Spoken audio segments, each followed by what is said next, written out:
How is it possible for one person to be so dominant that their genius just looks, well, like instinct? For years, that's how the chess world has seen Magnus Carlsen. He operates on a level that seems totally effortless. But here's the thing, it's not magic. Not really. It's a system, a formula even. And today, we're going to break that system down. This is the explainer on the Carlsen Equation. So picture this. The year is 2004. A 13-year-old kid from Norway named Sven Magnus Owen Carlsen has just become a chess grandmaster. And right away, he's facing all the expectations of the old guard. They all think they know the path to the top, right? They tell him it's paved with endless, brutal memorization, a super rigid, almost military-style discipline. And most importantly, bowing down to the cold, hard logic of computers, just like the great Garry Kasparov did. But this young prodigy, he was about to make a choice that would completely flip the game on its head for an entire generation. And you gotta understand, this wasn't just him having a different learning style. No, this was a quiet, full-blown rebellion against the very idea of what it took to be a champion. He saw the highway everyone else was on, and he just deliberately took the exit. I mean, really think about what that meant back then. The best players in the world were basically becoming human hard drives. They were memorizing opening moves 20, sometimes 30 moves deep.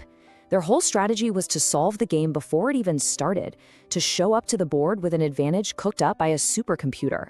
It was a kind of arms race, who could cram more data into their brain. And Carlsen just said, nope, I'm not playing that game.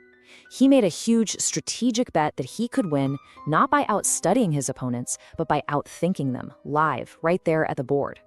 So you have this massive split, this totally different philosophy of the game.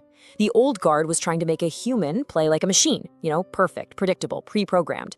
Carlsen's path was the opposite. He wasn't trying to be a machine. He was trying to figure out the perfect way to beat someone who was playing like one. So he invested in the stuff that makes us human, intuition, creativity, and just the raw psychological grit to win those long, soul-crushing endgames.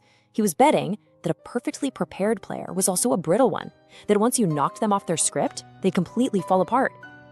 So you might be wondering, where does a 13-year-old get that kind of confidence to go against the entire chess world? Well, to really get the equation, you have to get the mind that came up with it. And his mind was shaped by a completely different set of rules from the very beginning.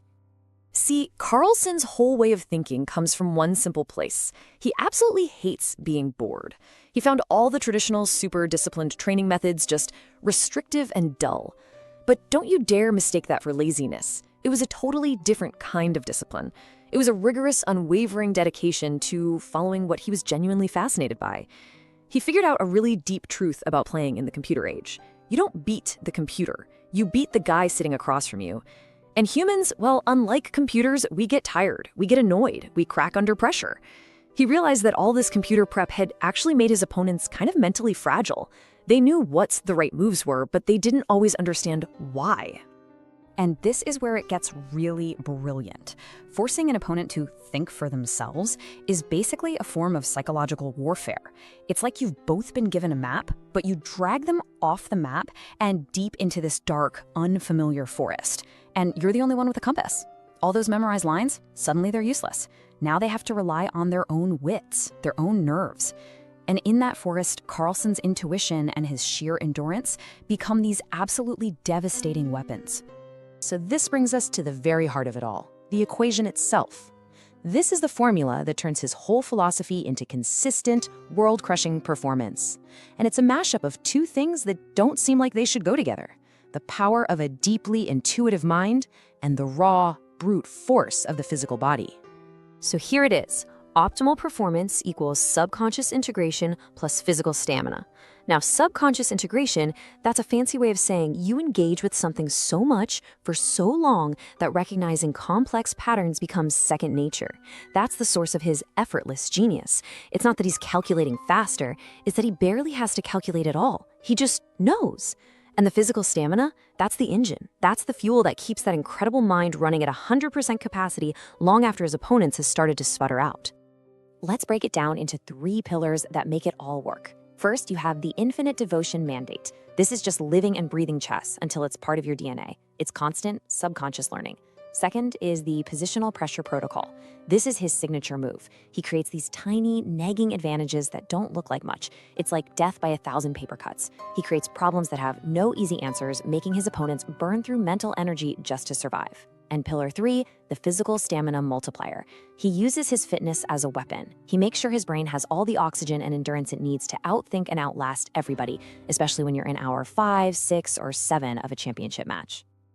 Okay, so a philosophy is great, but a philosophy doesn't win world championships. A system does. So how does Carlsen actually use this equation every single day? How does he turn these pillars into a non-stop victory-producing machine? Well, it really comes down to 2 core routines. First is his opening flexibility. Instead of knowing one opening 30 moves deep, he knows dozens of openings 10 moves deep.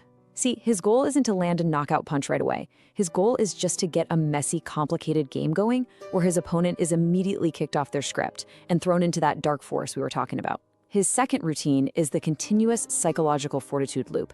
This is his almost spooky ability to stay completely focused and apply maximum pressure from move 1 all the way to the end, whether that's move 20 or move 120. And this all leads to his most famous and most feared weapon, the grind. We're talking about positions that any other grandmaster would just agree to a draw. Positions a computer would say are perfectly equal. But Carlsen, he keeps playing. He truly believes he can squeeze a win out of literally anything just by applying this relentless, error-free pressure until his opponent, the human being across from him, finally cracks. It just proves his belief that the game is won not just on the board, but in the mind. And the result of this equation in action, complete and total dominance. But his success didn't just rack up titles for him.